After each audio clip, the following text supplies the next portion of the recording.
Hello friends, अस्सलाम वालेकुम।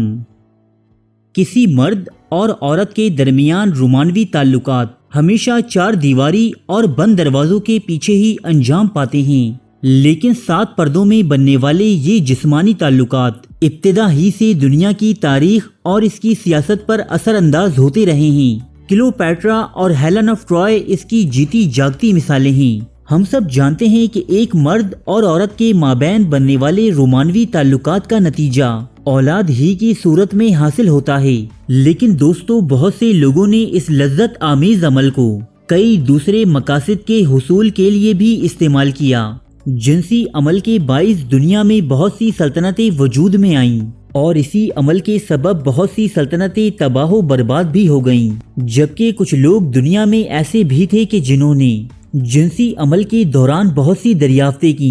तो आज की हमारी वीडियो चंद ऐसी ही दरियाफ्तों पर मबनी है जो हम बिस्तरी के पुरलज्जत लम्हात के दौरान वुकू पजीर हुईं। औरतों की मखसूस बीमारी हिस्टेरिया का इलाज। जब आदमियों का बनाया हुआ एक औजार औरतों की सदियों पुरानी बीमारी का इलाज बन गया। 20वीं सदी से कबल औरतों में एक मखसूस बीमारी पाई जाती थी। इस बीमारी में उन्हें मुख्तलिफ शैतानी ख्यालात आया करते, बेचैनी और घबराहट महसूस होती और शर्मगाह से पानी रसना शुरू हो जाता।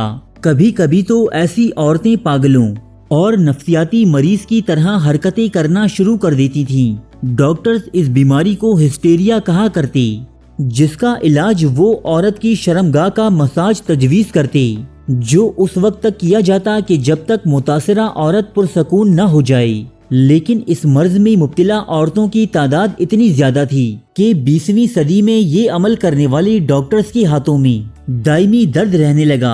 तब इंसानों ने एक ऐसी डिवाइस इजाद की जो वाइब्रेटर कहलाती थी। इसका काम एक अलार्म की तरह इंसानों को आगाही देना था, जिसका मुशाहिदा आप अपने सेल फोन की सूरत में कर सकते हैं। लेकिन ये इजाद औरतों के लिए काफी मुफीद साबित हुई और इसीलिए आज ये वाइब्रेटर हिस्टेरिया में मुब्तला औरतों के लिए एक बेहतरीन इलाज तस्लीम किया जाता है।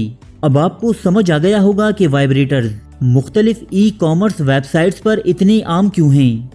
स्पर्म्स की दरियाफ्त वो भी मुश्तजनी के दौरान।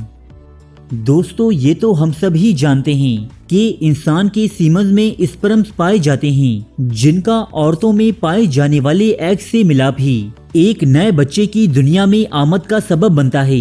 लेकिन 17वीं सदी ईस्वी से पहले ये बात कोई नहीं जानता था।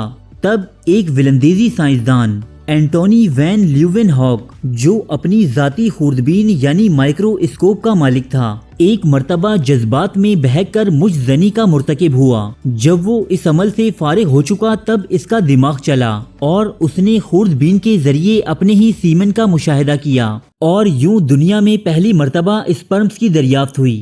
काले और गोरे लोगों की शादियां। दोस्तों ये जो काले और गोरे लोगों के जोड़े आप अपनी स्क्रीन पर देख रहे हैं, ये आज तो आपको काफी खुश नजर आ रहे हैं, लेकिन अगर हम चंद दहाइयां पीछे जाएं तो अमेरिका में गैर नस्ली शादियों पर सख्त पाबंदी आई थी। कोई गोरा ना तो काली लड़की से शादी कर सकता था और ना ही कोई गोरी लड़की किसी काले आदमी से। फिर 1958 में रिचर्ड नाम के एक गोरे आदमी को मिल्ड्रेड जैटर नामी काली लड़की से मोहब्बत हो गई। शादी तो कर नहीं सकते थे, सो ये दोनों बिना शादी के ही एक दूसरे के साथ रहने लगे। लेकिन जब मिल्ड्रेड नामी ये लड़की हामला हुई तब उन्होंने इस मुल्क से भाग जाने का इरादा किया। लेकिन इसी भाग दौड़ के दौरान ये जोड़ा पकड़ा गया और इसे अमरीकी अदालत में पेश किया गया। कई साल तक ये मुकदमा अदालत में चलता रहा और इसके नतीजे में बहरहाल अमेरिका में गैर नस्ली शादियों से पाबंदी उठा दी गई। यूं इस जोड़े के जिस्मानी ताल्लुकात आज अमेरिका में गैर नस्ली शादियों के बानी तस्लीम किए जाते हैं। क्रिस्टोफर कोलंबस की मस्तियां और आतशक की बीमारी। आतशक एक ऐसी बीमारी है जो जिनसी अमल के नतीजे में एक इंसान से दूसरे इंसान में मुंतकिल होती है। ये एक इंतहाई आम बीमारी है जो दुनिया के हर खित्ते में पाई जाती है।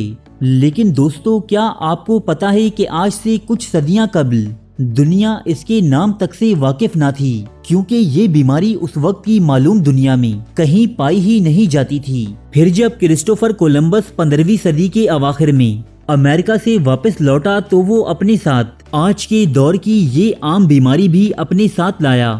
اس کا مطلب صاف ہے کہ اس نے یا اس کے گروہ کے کسی شخص نے وہاں کے مقامی لوگوں سے تعلقات استوار کیے تھے اور وہی شخص اس بیماری کو یورپ تک لانے کا سبب بنا اور آج یہ بیماری تمام دنیا میں پھیل چکی ہے۔ فحش باتوں کے ذریعے شہرت حاصل کرنے والی دنیا کی پہلی عورت۔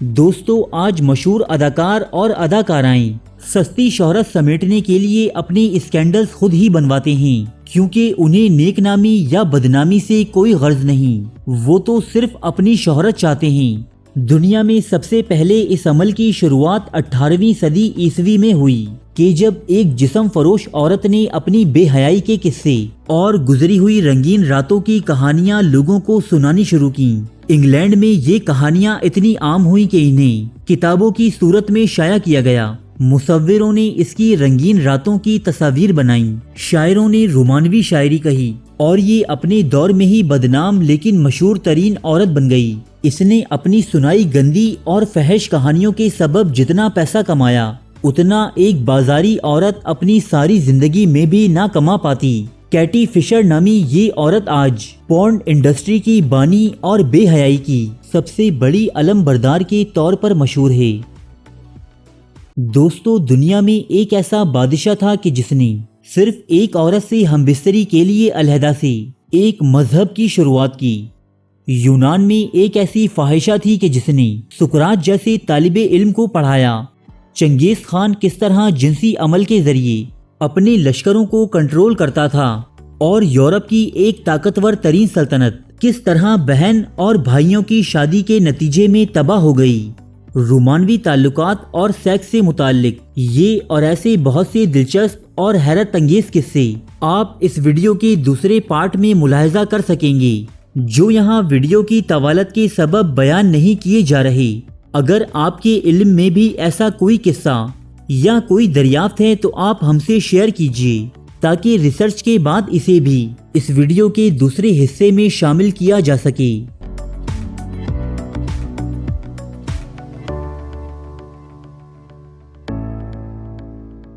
کیوں دوستو، ہے نا مزیدار معلومات؟ تو پھر اس ویڈیو کو لائک کر دیجئے اور مزید ایسی ہی دلچسپ اور معلوماتی ویڈیوز دیکھنے کے لیے ہمارے چینل اسمارٹ اینڈ جینیس کو سبسکرائب بھی کر لیجئے تاکہ ہماری ہر آنے والی ویڈیو آپ تک پہنچتی رہے۔